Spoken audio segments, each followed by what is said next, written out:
All right, guys, what's going on? Welcome back to Chris's Sports Corner. Real quick, man, hope everybody's having a great Thursday, which means it's almost Friday. Okay, yeah, I got one coming for you. You already know, man. What's going on, man? How's everybody out there? Hope everybody's doing good, man. First of all, thank you guys for the support. Make sure you hit that like button, that subscribe button. Drop me a comment if you want to chop it up. Follow me on Instagram. Make sure to hit me up on Twitter. All that good stuff, man. And thank you guys for the support, man. Raptor Nation, y'all know I'm coming. I try to. Well, so what I try to do is I try to hit like my main teams every day. So and sometimes I get them out, sometimes I don't, but I try to hit them. So because there's always things going on. But I was watching the second part of the Masai video, and I wanted to touch on some things that he talked about. Masai talked about the fact that, and when I say second part, I mean the second part that I watched, not, it was one press conference. But there was a couple things that really stood out to me. One thing is, what I really like, the Raptors are taking their own path. He's adamant that they're not trying to follow anyone else's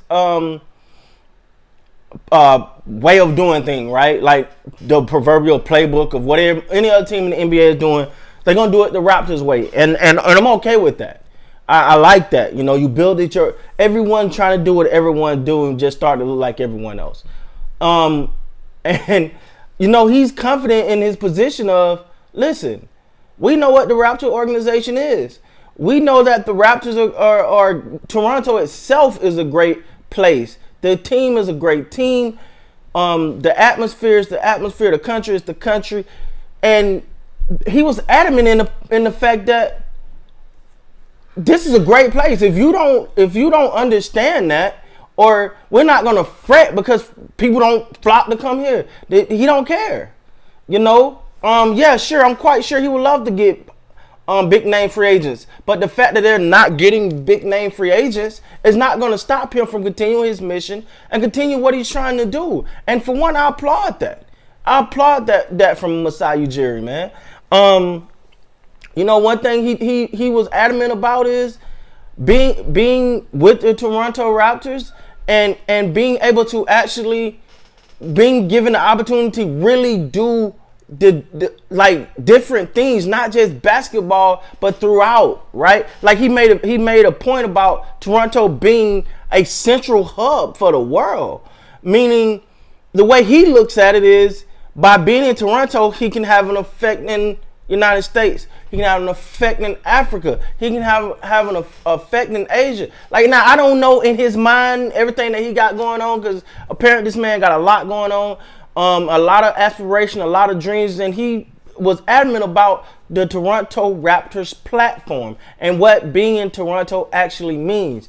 And, as I've said many times before, he was really adamant about the fact that, hey, look, he was adamant about the fact that Toronto is going to be a central hub for basketball. Like when I say he made it emphatically clear, he wanted to be in Toronto forever, right? Like that was very adamant about that, and it seemed like the sentiment is equal. He loved the fans, that's why he's so adamant, and they brought up the playing situation. He said when the schedule come out, it says we're playing in Toronto, and that's what we're planning to do. We're going to do it in the safest way possible, and I understand it. Trying to be as safe as possible, but wanting to be home. And he kind of laid, what I really liked about this interview, he laid it out for all the players, man. Siakam ain't going nowhere. We already talked about that. He there to stay, but he also kind of laid it out like, he know what Steady Freddy is. He know what Siakam is. OG. And then he mentioned Flynn, Barnes, Delano. Like, all of these guys, that they are the future of what they're trying to build. He was adamant about the past is the past. He ain't that interested in it. Great. They won a championship, but he's here to win. And speaking of winning, like this was the highlight of the interview to me. Now maybe not nobody else. Let me be honest. Y'all know I do a lot of rap content on my video, but I've become like I started following Scottie Barnes, and then I started, then I realized he come from Florida State because I didn't follow him that much in college. Not gonna lie like that, but I realized he come from Florida State, my hometown. So I'm really, really following this guy. But the one thing that stuck out, and I'm not sure if he said the initial interview, but the one interview that they did with Scottie Barnes, I'm assuming pre-draft, he mentioned the word win 34 times. Think about that. Think about that. What does that say? It's about winning. Coach, what do you need me to do?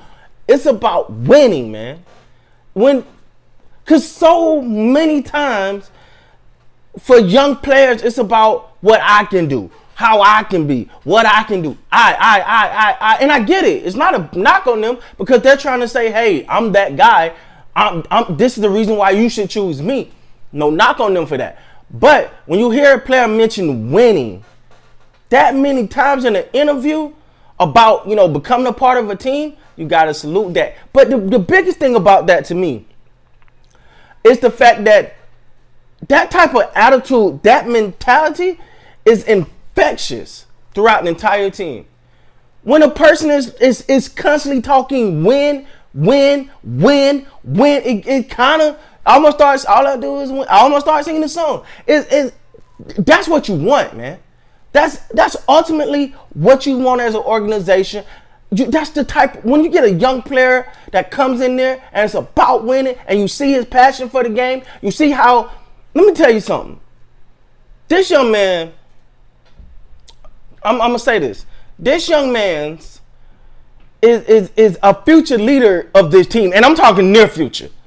A near future leader of this team just from the little things, man.